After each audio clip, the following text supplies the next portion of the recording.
2022, are you ready? We continue the journey and we start to delve into the topic of the R, which is the recruitment. So what are the important elements for anyone out there getting ready for 2022 from a recruitment or selection perspective? I think it's really important. First step would be working through your success profile. So what does a successful graduate look like? What does talent look like for your business?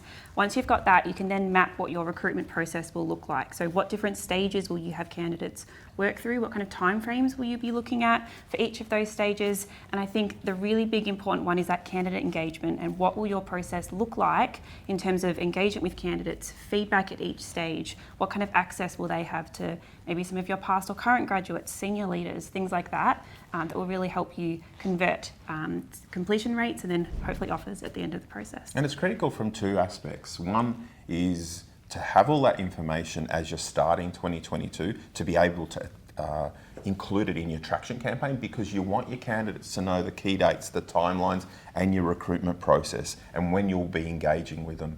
Be clear, be transparent, put in information on every stage, put in some tips, do some videos. So that's your recruitment process. But I think just as important, you need to start the year off by also engaging with your key stakeholders and starting to lock them away to ensure that they're on board with you as the year goes across. So key dates, start early in the year, locking them in for careers fairs, but also for assessment centres interviews, and begin the engagement process around the recruitment phase and what you're actually doing.